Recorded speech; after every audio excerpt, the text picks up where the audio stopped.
थेट जाऊया, चंद्रशेखर बावनकुळे बोलतायत। तक्रारीचा पाडा वाचलेला आणि त्यानंतर अमित शहानी त्यांना आश्वस्त केलेलं आहे की तुम्ही एनडीए मधले घटक पक्ष आहात, त्यामुळे तुमचा योग्य सन्मान राखला जाईल। माननीय एकनाथ शिंदेजींची परवाच मी भेट घेतली होती। कुठलाही नाराजीचा सूर नाही आहे। काल माननीय अमित भाईकडे नगर विकास खातं आणि केंद्र सरकारच्या समन्वयाचे काही विषय आणि एनडीए म्हणून एक महत्त्वाचे नेते म्हणून त्यांनी भेट घेतली आणि आपली हीच एनडीएची परंपराच आहे की माननीय अमित भाई, माननीय प्रधानमंत्री मोदी सोबत आमचे एनडीएचे घटक नेते महिन्यात 2 महिन्यातनं 3 महिन्यातनं एकदा भेटत राहतात। त्यामुळं हा कपोलकल्पित या ठिकाणी बातमी केलेली आहे की एकनाथजी नाराज आहे, ते या ठिकाणी आमच्या पक्षाकडनं नाराज आहे। मला वाटतं की ह्या बातम्या अशा नुसत्या संभ्रम तयार करणाऱ्या आहेत। एकनाथजीचा खरा जो भेटण्याचा उद्दिष्ट होतं ते केवळ महाराष्ट्रामध्ये महायुती ही त्या ठिकाणी जसं विधानसभेमध्ये लोकसभेमध्ये महायुतीमध्ये महाराष्ट्र 51% मतांनी आम्ही जिंकला, तसा 2/3 बहुमताने महाराष्ट्र जिंकायला पाहिजे आणि आमची महायुती ही प्रचंड मजबूत राहिली पाहिजे। विकसित भारताचा संकल्प जो मोदीजींनी केला त्या संकल्पाला महायुती उभी राहिली पाहिजे आणि देवेंद्र फडणवीसजीच्या विकसित महाराष्ट्राच्या संकल्पाला मजबूतीने आपण समोर गेलं पाहिजे। एकनाथ शिंदेची ही भूमिका आहे। मित्र पक्षांच्या नेत्यांना पक्षप्रवेश देताना काय नियम आता महायुतीत ठरलेला आहे? कारण की ती एक किनार होती की आमदार नाराज होते शिंदे गटाचे, त्याच्यानंतर एकनाथ शिंदे यांचा दिल्ली दौरा, त्यामुळे ह्या सगळा कयास लावला जातो। नाही, मला असं वाटतं की आम्ही वरच्या सर्व नेतृत्वाने म्हणजे देवेंद्रजी, एकनाथजी आणि अजितदादा आणि मी सुद्धा समन्वय समितीत आहे एनडीएच्या, त्या समिती हे ठरलं की कुणाचाही पक्षप्रवेश करायचा नाही। पण लोकल लेवलला जेव्हा तिकीट मिळत नाही, आमचे लोक लढतात, मग त्यांना ऑप्शन आहे एकनाथ शिंदेजीकडे जाण्याचा। आता कामठी विधानसभेमध्ये किमान 10 आमचे चांगले चांगले पदाधिकारी एकनाथ शिंदेजीकडे गेले, तिकडे धनुष्यबाण घेतलं। तर आता त्यांना तिकीट मिळालं नाही। 8-8, 10-10 वर्षापासून ते वाट पाहतात आहे। त्यामुळे काही लोक एकनाथ शिंदेकडे, एकनाथ शिंदेजी काही लोक भाजपकडे, दोघांची राष्ट्रवादीकडे। त्यामुळे थोडा उडाउडी चालू आहे नगरपालिकेच्या निवडणुकी संदर्भाने। तर म्हणून काही या ठिकाणी महायुतीत गडबड झाली आहे, राज्य स्तरावर गडबड झाली आहे असं काही नाही आहे। लोकल स्तरावर मात्र काही ठिकाणी उड्या मारलेल्या आहे। आता निवडणुकीनंतर ते बघू। आता तर त्यांनी एबी फॉर्म घेतलेले आहे, त्यामुळे प्रत्येक पक्षात झालेला आहे। काही राष्ट्रवादीचे लोक भाजपमध्ये आले, भाजपचे एकनाथजीकडे गेले, एकनाथजीचे भाजपकडे आले, त्यामुळे हे काही 3ही पक्षात झालं आहे। त्यामुळे मला असं वाटतं की याच्यामध्ये काही महायुतीमध्ये गडबड नाही।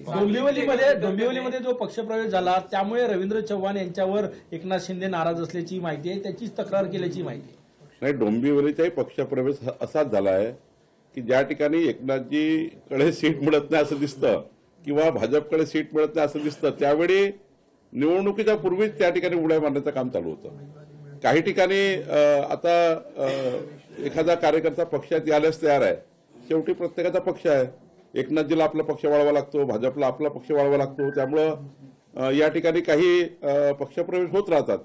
पण पक्षप्रवेशामुळे एकनाथजी नाराज होतील आणि ते अमित भाईकडे जातील हे काही खरं नाही आहे। पक्षप्रवेशाबद्दल माझ्याशी, देवेंद्रजीशी आम्ही समन्वय करतो की बाबा बैठकीमध्ये आमचा समन्वय होतो, पण एवढ्या कारणाने काही ते अमित भाईकडे जातील। अमित भाईकडे जाताना महाराष्ट्राची महायुती, देशातलं सरकार, महाराष्ट्राचं सरकार, डबल इंजिन सरकार महाराष्ट्राच्या विकासाकरता कसं काम करेल आणि एनडीएचे नेते म्हणून प्रत्येक 2-3 महिन्यातनं माननीय एकनाथजी अमित भाईकडे जात असतात, माननीय प्रधानमंत्री मोदीजीकडे जात असतात, सर्व एनडीएचे घटक पक्ष जात असतात।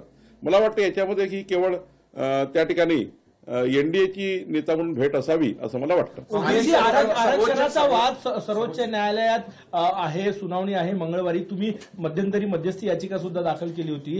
निवडणुकाच स्थगित होती की काय असं संभ्रम निर्माण झालेला आहे? सर्वोच्च न्यायालयाने असा सवाल विचारलेला आहे की स्थानिक स्वराज्य संस्थांच्या निवडणूक प्रक्रिया पुढे का ढकलत नाही? मला असं वाटतं की जो काही सुप्रीम कोर्टाचा निकाल आला 31 जानेवारीपर्यंत सर्व निवडणुका घ्यायच्या आहेत। आता निवडणूक आयोगाने, राज्य सरकारने जे काही आरक्षण दिलं आहे ते आरक्षण हे 27% ओबीसी आणि सर्व मिळून आरक्षण दिलं आहे। ओबीसीचं 27% आरक्षण कायम राहिलं पाहिजे, ही कायम भूमिका देवेंद्र फडणवीसजींच्या आणि आमची सर्वांची आहे, एनडीएची आहे, महायुतीची आहे. त्यामुळे 27% ओबीसी आरक्षणाला धक्का लागू नये हीच मांडणी आमची सुप्रीम कोर्टामध्ये आहे. आणि मला वाटतं माननीय सुप्रीम कोर्टाने जसं 31 जानेवारीच्या आत निवडणुका घ्यायला सांगितल्या त्याच पद्धतीवर जे 27% ओबीसी आरक्षणही सुप्रीम कोर्ट कायम ठेवेल असा मला विश्वास आहे. काँग्रेसचे लोक आलेले आहेत. 10वी मध्ये शिकणाऱ्या एका विद्यार्थ्यांनी शिक्षकाच्या जाचाला कटाळून रेल्वे प्लॅटफॉर्मवर जे आहे ते आत्महत्या केली आणि त्यांनी न्यायाची जी आहे ती मागणी एका पत्रातून केली. सांगलीतील विद्यार्थ्यांनी दिल्लीमध्ये त्याची कारवाई केंद्र सरकारचे आमचे रेल्वे मंत्री असतील, केंद्रातले आमचे सरकार असेल आणि आमचे या ठिकाणी राज्य सरकारही असेल, कोऑर्डिनेट करून त्या ठिकाणी कारवाई होईल. राजेंद्र मुठे पुणे जमीन घोटाळा प्रकरणी राजेंद्र मुठे समितीचा जो अहवाल आहे त्यात स्पष्टपणे 2-3 गोष्टी म्हटलेल्या आहे की एक मुद्रांक शुल्क 34 उल्लंघन झालं आहे, मुद्रांक अधिनियम 34 शासनाचं महसूल नुकसान झाल्याचं त्यांनी म्हटलेलं आहे आणि याच्यात बराच ठपके पण ठेवण्यात आले. या अहवालात राजेंद्र मुठे नावाची समिती कधी नव्हतीच, त्यामुळं तुमचा अहवाल काय मला माहिती नाही. पण जेव्हा हा घोटाळा उघडकीस आला तेव्हा आमचे जमाबंदी आयुक्त सुभाष दिवसे यांनी एक समिती तयार केली, प्राथमिक समिती तयार केली.